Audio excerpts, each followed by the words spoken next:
All right, guys, we are back with part 2. So we're going to jump right in with Aliyah. Aliyah. So we're going to jump right in. Her question to me was, how long did it take for me to know that he had to leave me? Right. So that came way after the separation. Because he told me on a day, I had to go to work as a matter of fact, but I knew something was off. Why would he do that to you? But no, I'm gonna explain it. Okay, Come on now. I'm listening. I don't. You know, I don't mind. 'Cause what? So I knew something was off that morning when I woke up, and because he cheated. So and I always knew. I always knew when something was wrong because I told someone I think in a previous interview I studied him. So I studied him, so I knew when things were different.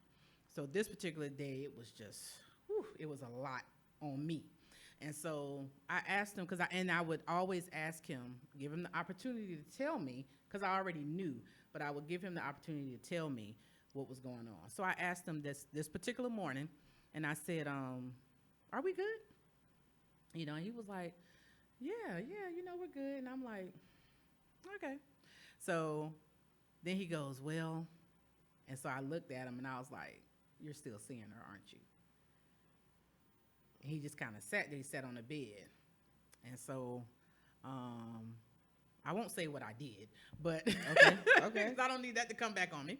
Okay. So later on, I go outside, and he's out there. So I'm like, so we're talking. I'm trying to figure out what's going on.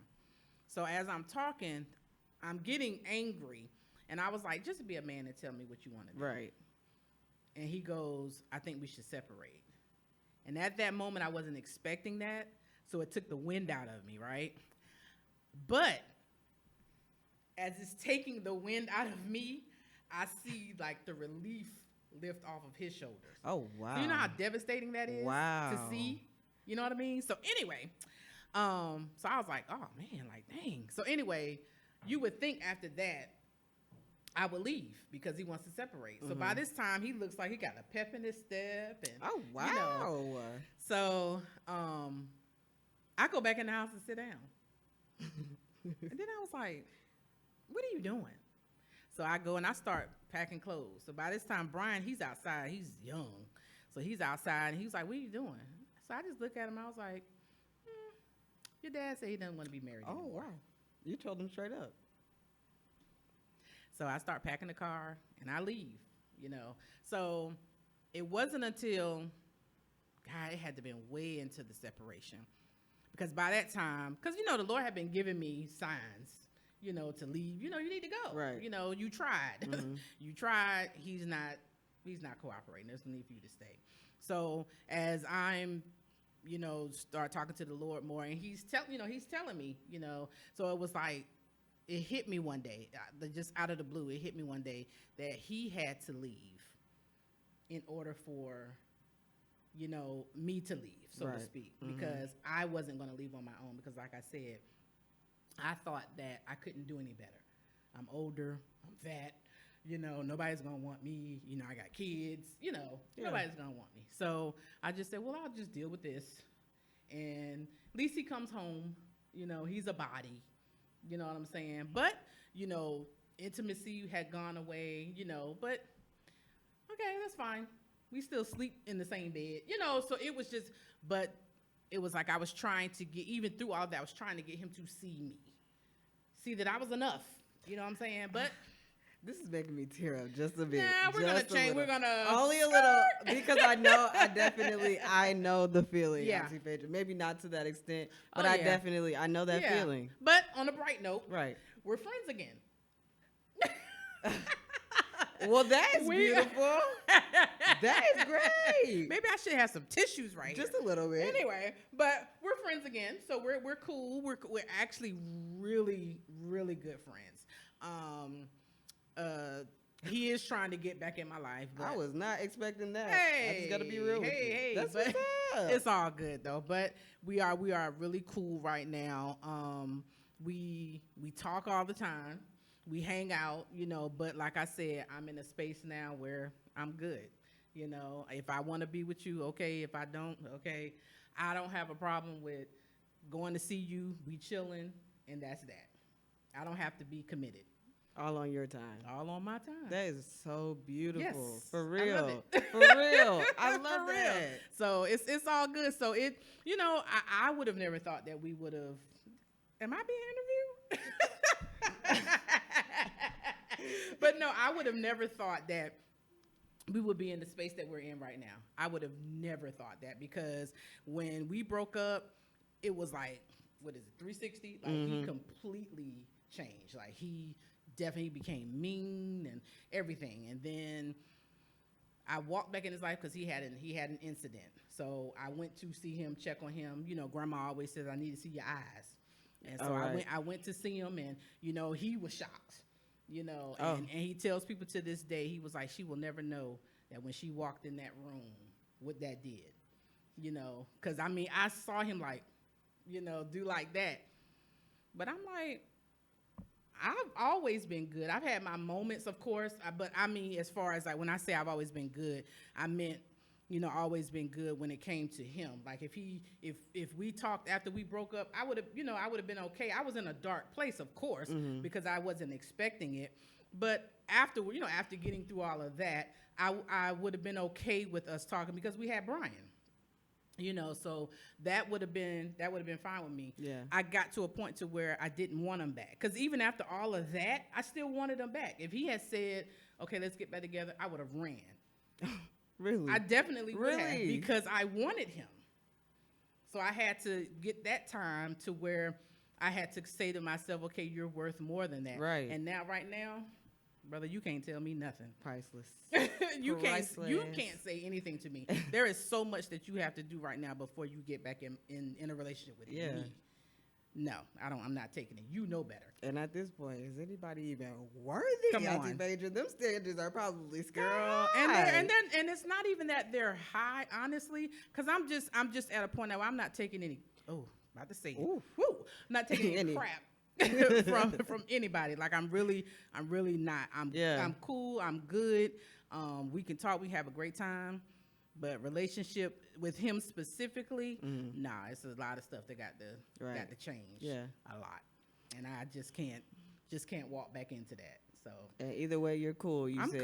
cool. Yep. I am, and I never thought I would be in that space. I'm so happy Never. for you, though. Seriously. I appreciate it. I really do. But I never did, because I always wanted to be in a relationship. Always. And from the time of a little girl, just wanted to be married and, and have that husband that went to work and I stayed home and now it's like, because I walked away with no money in the bank and, I had to fend for myself and because he wasn't helping, you know what I'm saying? So, and this isn't to bash him, but this is just being truthful. Yeah. So now going in, I'm going to have my own.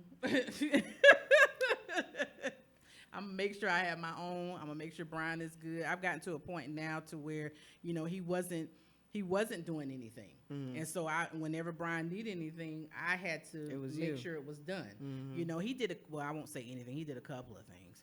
But for the most part, I had to do it. Yeah. Or grandma would step in and she, you know how grandma does. And granddad, and they would make sure, So, but now, there are things that, Brian has to work out. He has to work out. So, oh, yeah? Yeah. So, but, that's neither here Yeah, nor that's there. his business. This isn't that's about their me. business, yeah. This isn't about me. This is about you. Right. It was nice, though. I love talking about you. We can talk all night, really.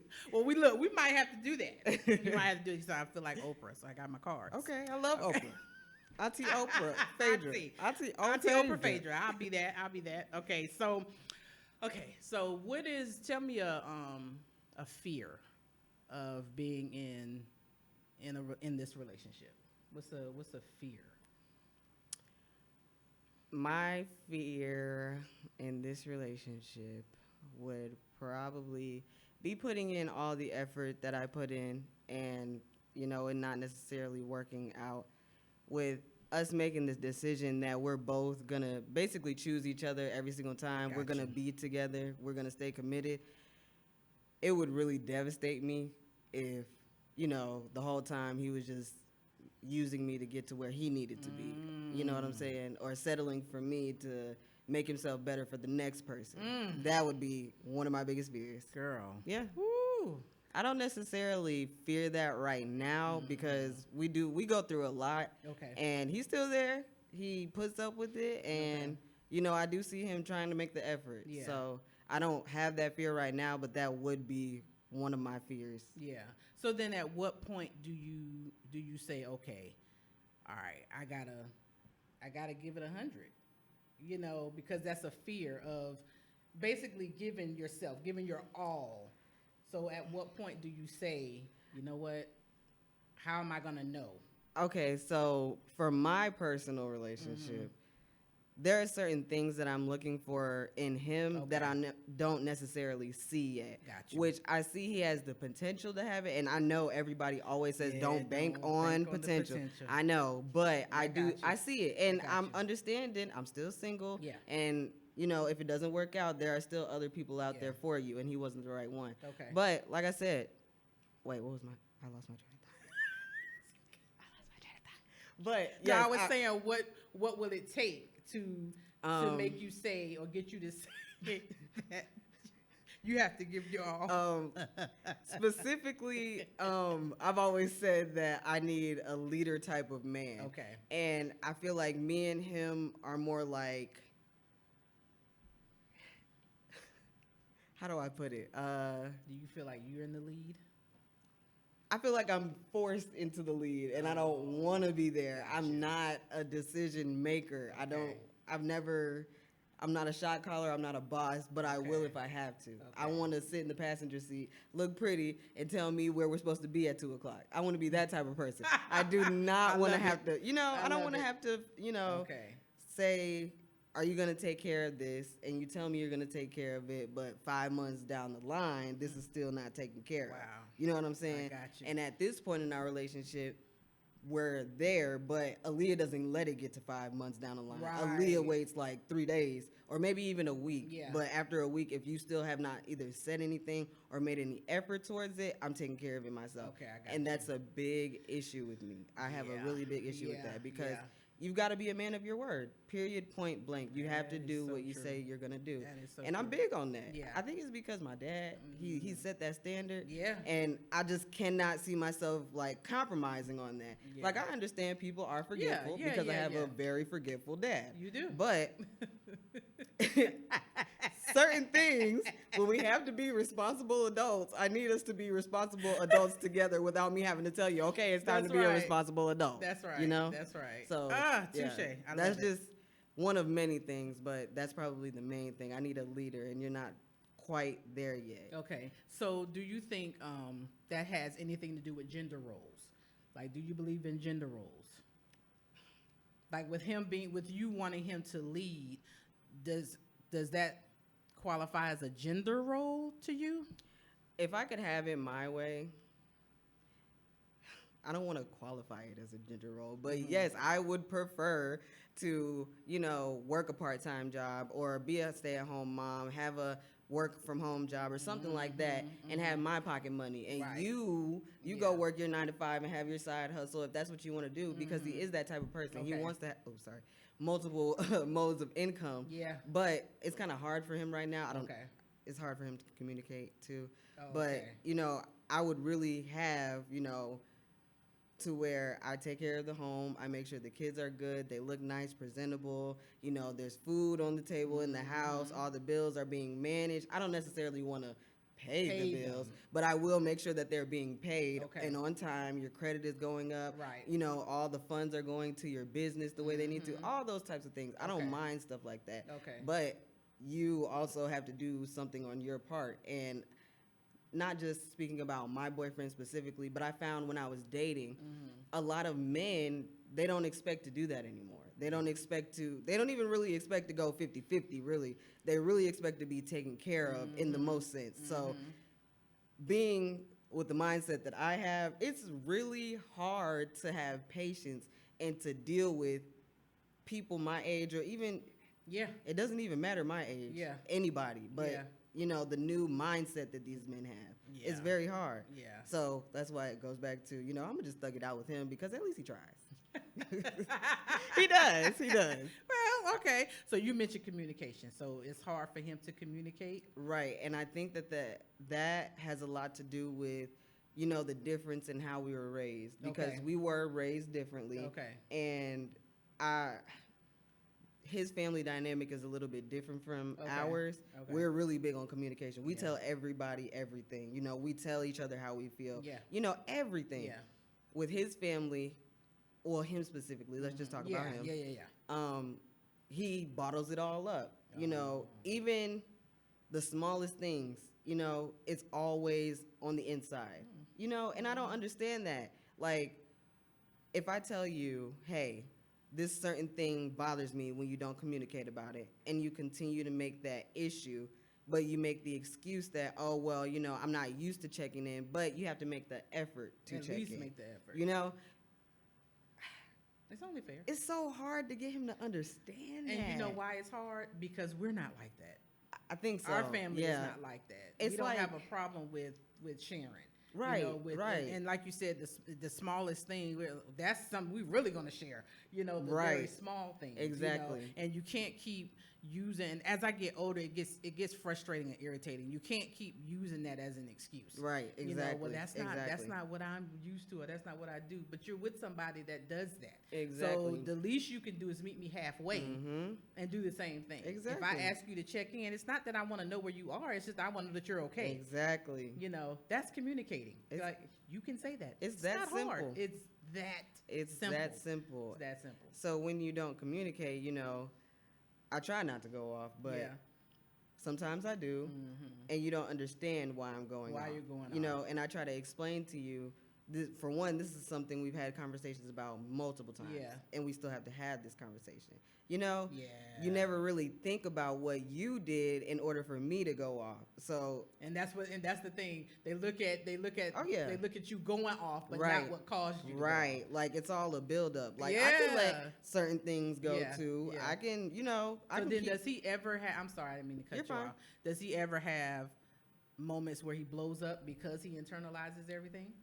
Yes, and they're very rare, Oh, but okay. he does, and he doesn't realize it because he'll make it seem like, oh, well, this one thing that we might have argued about, it was really just that big of a deal. You know what I'm Okay, saying? okay. Or maybe this is something that I always say, and now is the final time that he decided to bring it up, that type of thing. But he never realizes that's what it is. Yeah. Because I'll give an example. Okay. Last week, he yelled at the dog because he doesn't even realize he created the habit of her coming up to his plate when he's eating. You want to know why? Because he feeds her off of his plate every single time. So he doesn't understand. So I guess he was irritated by the day, whatever, what have you. Yeah. He yells her name at the top. I had never heard him yell that Wow. ever. At the top of his lungs to move. And as soon as he gets that loud, I'm like, Chris. He's like, what? Like, yeah, like it instantly comes towards me. And I'm like, I know you didn't. yeah, I'm no, sorry. seriously. No, he did though. I'm ready. And literally, that's the same response. I'm like, I'm just trying to figure out why you're yelling. I'm not yelling at the top of my lungs. Okay, you know what? You're steaming right now. Like, you are at the top. I'm going to leave you alone. I'm going to go in the room. In about 30 minutes, we're going to hash this out. He had Okay. calmed down. Okay. We talked about it. But he said that I always say the same thing every time he yells at her for coming up to his plate. Well, you're always loud, and you're always telling me that I'm loud. But that's neither here nor there. You never understand what you do for me to have to say something. You Right. did not realize Right. that you were yelling at the top of your lungs and that we do have neighbors and it's past quiet hours. Yeah. You know? Yeah, You yeah, did yeah. not realize that in order for me to have to say, quiet it down, you know? And then there comes the hailstorm of him holding in all the stuff and it coming in on me. So, Wow. yeah. We do argue. Yeah. But like I said, we put up with each other. We make the decision to choose each other. I know he loves me. I know I love him. Okay. So we make it work every day. Okay. So then, is that settlement? Don't answer that yet. We're gonna come back for part 3. All right. We'll come back for part 3, and Aliyah's gonna answer the question. All right. All right.